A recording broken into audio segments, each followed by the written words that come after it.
Welcome to Tdub's Film Room, brought to you by thebarnauburn.com.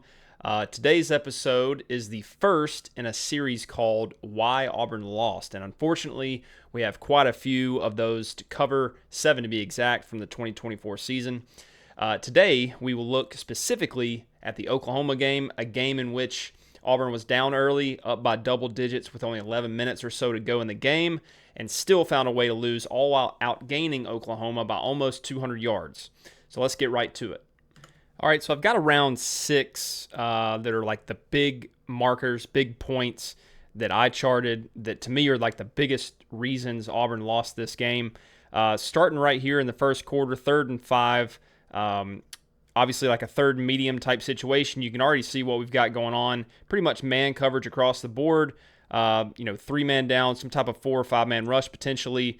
And then as we let this thing play out, all right, essentially what we've got is a 5-man rush, man-to-man coverage. All right, he's man on the back.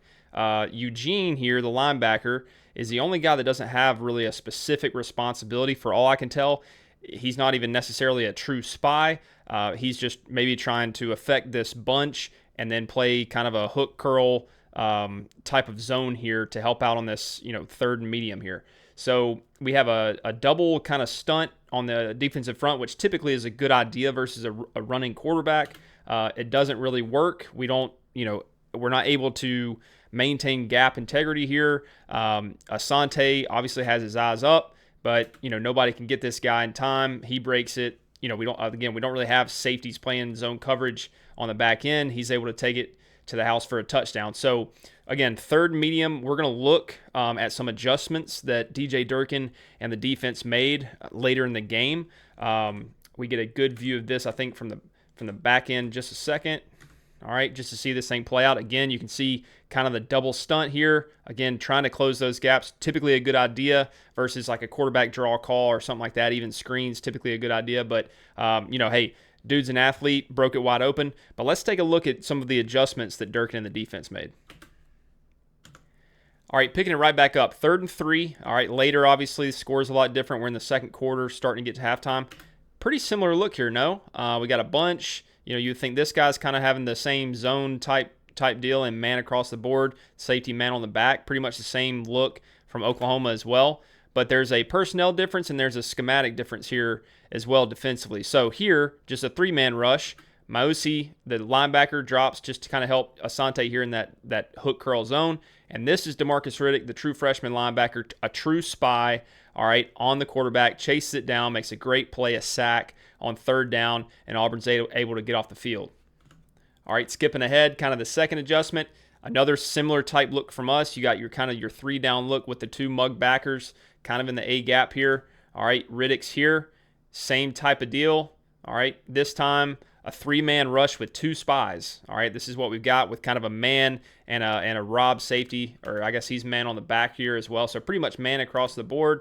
Riddick's just chasing, and we'll see his athleticism show up and put a big hit there on 3rd and 8, all right, here in the 3rd quarter. All right, last one. Again, we're just kind of highlighting the difference, the 3rd down adjustments we made off of that first one that we kind of, bungled up a little bit here.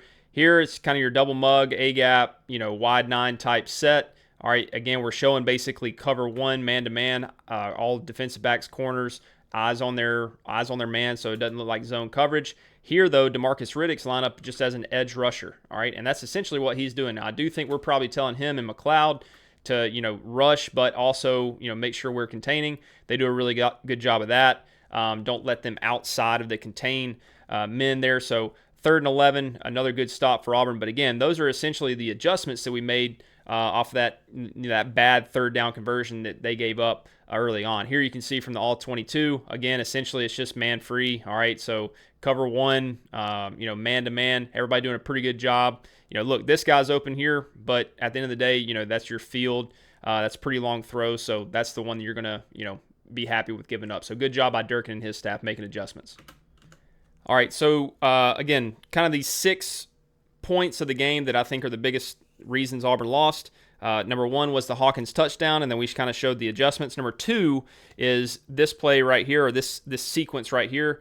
It's kind of our wildcat goal line blunder here. 4 attempts at trying to get the ball in from the 6, and we're not able to do it. So essentially here we can kind of skip through some of these, but this is kind of our first attempt, a little Q counter there. Not a bad call. You're just hoping that the numbers break out. It's not blocked super well. We'll skip here to our second down play. All right, again, trying to get, and now we do have a guy wide open in the end zone here, Keandre Lambert-Smith, okay, but we're not able to, look, there's a lot of pressure. He gets it down, sees what he can get, and then, the last one, we hand it off to Jarquez, and then we try this quarterback sweep from the Wildcat here, Sam Jackson. It's really, we'll see from the from kind of the end zone view here, it's really not that bad of a set and a look here, honestly. Their guys make a pretty good play, and our guys kind of blocking for Sam Jackson there in the Wildcat don't necessarily get it done. So you can see here, all right, we can back it up a little bit. You can see here pre-snap, the numbers are pretty good. Essentially, Riley's going to have basically the most important block. They're just leaving him one-on-one. If Too Tall can basically reach the second level defender, if Jeremiah Wright can reach this guy, the 3 tech, and then Connor essentially control the nose, and then essentially you've got man for man with Deal and Jarquez with these extra 2 guys here. The biggest worry obviously is the Mike, but we can see that we actually do a really good job. All right, left guard is able to get to the nose. Lou and Wright got the 3 technique. Wright works up to the backer. All right, Riley's doing a pretty solid job point of attack. We've got Deal and Jarquez, hopefully to block these 2 guys with the right tackle climbing to the second level. But as you can see this thing kind of play out, first off, backside, Wright misses his man. All right, not enough here from Too Tall. So then Jarquez looks like he's got to kind of help him out instead of going to his man, all right, who's Billy Bowman, who ends up making this play, along with the Mike Backer, who was able to scrape over top without, our right guard being able to get hands on him. So that's essentially what happened. But, his first time running Wildcats, kind of the only time we saw it all year. And, 4 shots to the end zone with a couple of other plays mixed in, but just weren't able to convert and get any points from being first and goal from the 6. Obviously a huge, huge letdown there for Auburn. All right, now we're looking at adjustments, right? So not really the same, of course, okay, but we're looking at 4th and 1 here, critical play, the first play of the 4th quarter, and we just go tush push. All right, now, we had the ball kind of more around the 2 or 3 yard line there, okay, but again, just looking at adjustments, now we've got first and goal here, around the 2 yard line, and, they just have a much better idea, much better sequence here, a much better play call. We send Rivaldo in motion, kind of have the sneak, almost like a jump pass type of deal there to Luke Deal on the touchdown. So again, just thinking about adjustments and things that Auburn did do pretty well, although we kind of shot ourselves in the foot early. Obviously, they were able to capitalize later in a situation that they kind of screwed up earlier in the game. All right, now just kind of looking here, we basically have a couple of really good offensive series. You can see kind of a max protect, 3-man route, Cam Coleman on the crosser. We had a deep guy there. I think Keandre Lambert-Smith was going deep on this side as well. So really nice first down play call there. And this drive is really a good drive. We'll highlight some of these plays, but you can see just kind of the deep over from Cam. Thorns in rhythm on the max protection. Just, a good drive starter, and this ends up being a really good drive. All right, same drive here. I just want to point this out because we're going to come back to this later. 3rd and 3, all right. You can see definitely looks like some type of single high. We bump the tight end over here to kind of get a look. He goes with him, so it seems like man-to-man. I think this is a true, it's just a true drop back. But what I want to look at here is this looks like an option route to me, okay? So I got eyes on here. I know where I'm going with the football. I'm going the boundary. He kind of shuts it down. He wants to throw a hitch. That's why he double clutches. He doesn't really, this is not like a hitch and go. This is an option route that the receiver and quarterback have to be on the same page. Keandre Lambert-Smith wants to take it over the top. Thorne wanted to throw the hitch. He kind of, Thorne really does a pretty good job of just reacting and just putting it up based on what Lambert-Smith ends up doing. They're able to, convert this thing and get in it for a touchdown. But we're going to come back to this in a moment, in a critical time in the game where they're not on the same page again, and it really bites them. All right, so we're picking it back up. This is really number 3, okay? The number 3 reason or moment, whatever you want to call it, that really led to Auburn losing. just see where we're at. 2nd and 3. All right, so we're ahead of the chains. It's 54 seconds before halftime. We're up 7. We got 2 timeouts. Okay, you really can't screw this up, right? So let's kind of follow what happens here. We're going drop back, fine. Okay, no good pass pro here from our right tackle. He ends up getting the first down, I believe, here. All right, on the fumble. Okay, so it's a fumble that he recovers for a first down. So now it's 1st and 10 inside the 20. Still have 2 timeouts. Still have plenty of time. All right. So let's see what happens here. Terrible pass protection. We go for a sack. All right. Again, just bad pass pro. Now we burn a timeout. 37 seconds. We can kind of see this here. What happens? We slide to the left, it seems, or at least some type of half slide. They bring a guy late. Nobody to pick up, the 3 on the right side. So we screw it up, and we have to burn a timeout. All right, so it's 2nd and 16, okay? Still 37 seconds. We're backed up at the 25.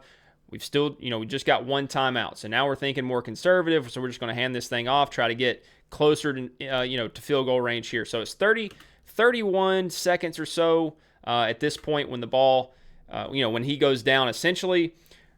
Clock's ticking. All right, I think we're trying to decide, okay, how exactly are we going to play this thing? We let it go to 20, 19, all right?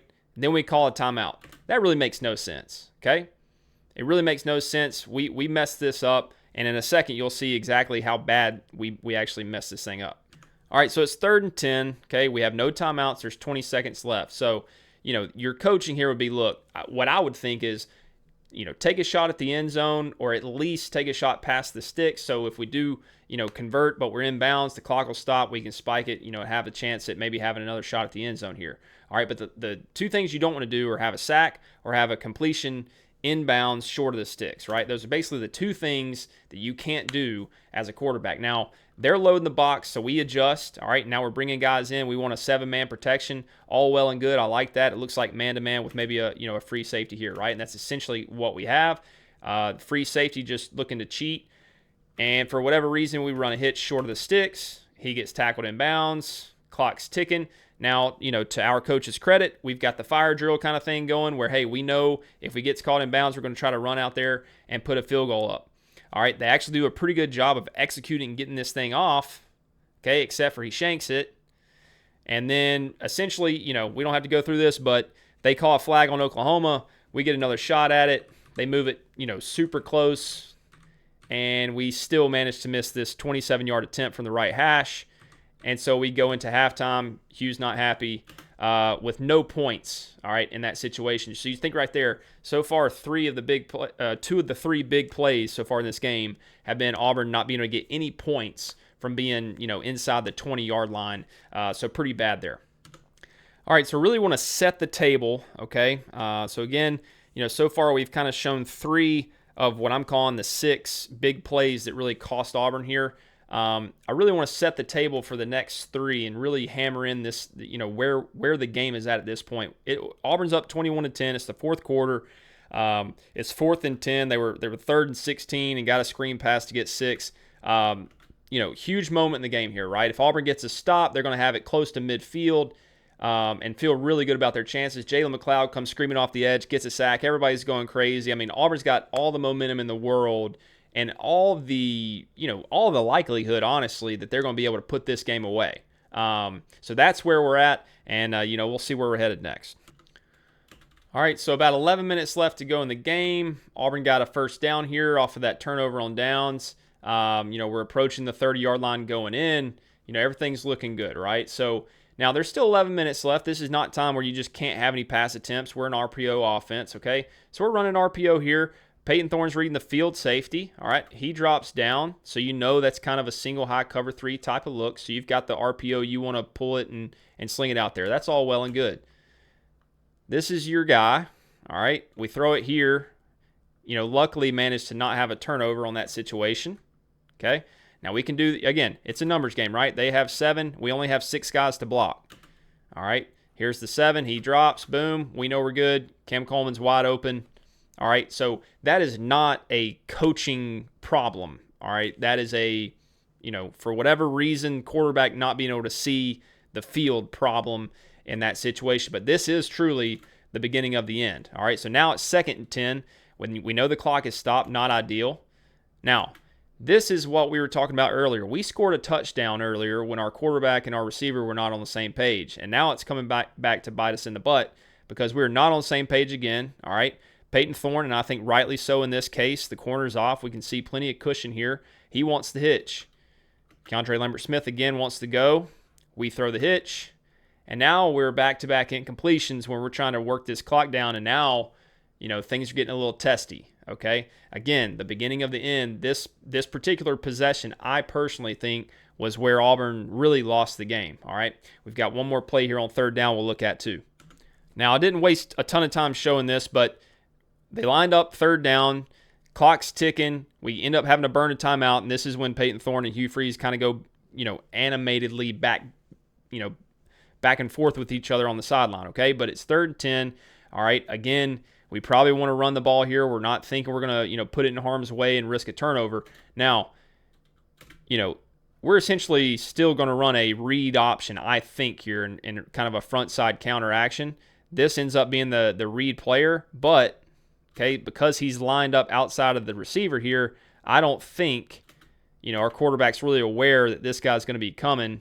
All right. If he was, this would be a great opportunity for a pull. All right. And at least get some positive yardage.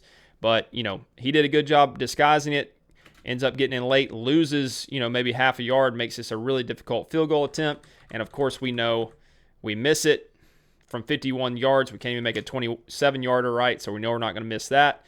And, again, that possession was the beginning of the end. You could feel the momentum turn at this point in the game. Okay, this is moment number 5. And you can see, maybe a minute of game time after that horrible possession, that missed field goal. Oklahoma's got the ball back. Now, pre-snap here, looking at our defense, and look, this is going to be a big play for them through the air, okay? But pre-snap for us on defense, we look pretty aggressive here, all right? This to me looks like some kind of a quarters type shell. Maybe it's straight man-to-man with kind of a free, but you can see what happens as we play this thing out. We've got guys that are committed to, run fits here. I think he's kind of a, outside contained type run fit player. The corners, eyes on their man. All right, so they're kind of in man-to-man. Safety's not getting any depth. They run a good play here. They're going to run a hard play action. He's going to push inside. All right, get on his toes and then make him flip his hips and cover. And the quarterback makes a good play. All right, so they drop it over the top. This is a huge play in the game. This is, basically moment number 5 for me that led to Auburn losing the game. Obviously, it's really easy to go back and say, look, there's still, 10 minutes left to go in this game. They're going to have to be airing it out, maybe play like some two-man or something like that. But we got caught in a pretty bad situation, and their receiver and their quarterback made a play. All right, so Oklahoma scores, off of that big play. Auburn's got the ball back. First third down of this next possession from Auburn.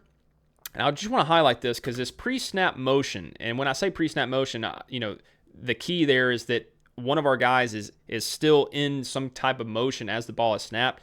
I'm going to do kind of an off-season study on this. I think Auburn had a lot more success in general when we had some pre-snap motion going on before, as the ball is snapped, essentially, as opposed to just having guys kind of still and not really making the defense communicate or think as the ball is being snapped. But 3rd and 6 here, we just swing it out to Jarquez. We just take what we got, and we actually execute the first down. Keep that in your mind here for this next 3rd down conversion. So this is basically the play of the game, okay? And I said 3rd down conversion. I should have said 3rd down conversion attempt. But it is 3rd and 4. Again, we've maintained possession here for a couple of minutes of game time. 3rd and 4, a lot different look for us offensively, right? With no pre-snap motion, no shifts. We're in empty. All right, we can see they're lined up across. I mean, they're showing 0 straight up, okay? Again, no pre-snap motion, no movement whatsoever. We go full slide left, okay, to protect all the gaps. And then Thorne's just going to know that if everybody comes, this is my guy that he has to take. And he's got to find a guy really, really quickly. We know that, half of these guys in the middle, or if not all of them, just kind of, push and then retreat. And, they got us. Now, my tendency here would be, if this is the type of look you're going to get, you'd love to work to the field instead of the boundary because if they do kind of push and then drop out, There's just a lot less space and room over here, especially with the college's wide hash marks. There's going to be a lot more space that even if they do kind of drop out in the middle, you still got more space out here to work with this, man-up coverage that they're going to be running. So, Thorne makes his decision. Obviously, we get the pick 6 here from Oklahoma. A really good play, all right, by their linebacker. A really good defensive play call, all right, by their head coach. But I do think it's interesting, the empty look with no motion, no pre-snap movement to make them communicate or think on defense. We converted on 3rd and 6 with, one of those looks, and then we get to the, 3rd down here that really kind of cost Auburn the game. All right, and then, just kind of a last look here at Auburn's really last attempt, 4th and 11 off the 2-minute timeout, just to kind of highlight what our attempt at converting this was going to be. So we know, again, they're kind of showing a lot of this aggressive, rushing. We're in 4th 11 because we just gave up another sack on the last play. And here we go with this 7-man protection, doing our best to give him some time. Now, you do the math here, okay? If you have a 7-man protection, you only have 3 guys out on the route, all right? So, they can still bring, 6 or so, and 6 or even 7, and they'll still have 4 to cover 3 or 5 to cover 3. So the math typically does not work out simply because, the quarterback is kind of losing you on numbers on the offense. But we can see, again, a full 7-man protection. They end up bringing some pretty good pressure. They only really rush hard with 3, with 2 spies, but they do some stunts and some twists. And, our right tackle there, who is a guy playing because we had some injuries, is not able to hold up. So, and you can kind of see from the end zone view just to kind of see what Peyton Thorne's looking at. Again, 7-man pass pro, our right tackle gets killed. They're running some stunts and some gains, some actions over here. 3-man route, they're in a pretty aggressive coverage. It's kind of quarter, half from what I'm looking at. So half field safety, and then he's cheating to, essentially what you would think would be the 3-man side, but it's only 2. So you really get singled up with Cam, who, you'd love to take that shot, but by the time, we really need to be getting it to him, he's got to evade pressure, and there's really just, maybe you could let this thing go right here. He's going to break free on the post, but it's just hard, man. It's hard with only having 3 guys out. You'd love maybe if he could, get out or something like that, but, that's pretty much it. And now, Oklahoma gets the ball back, they ice it, and the game's over pretty much at that point. So really disappointing loss, and there was a lot of them.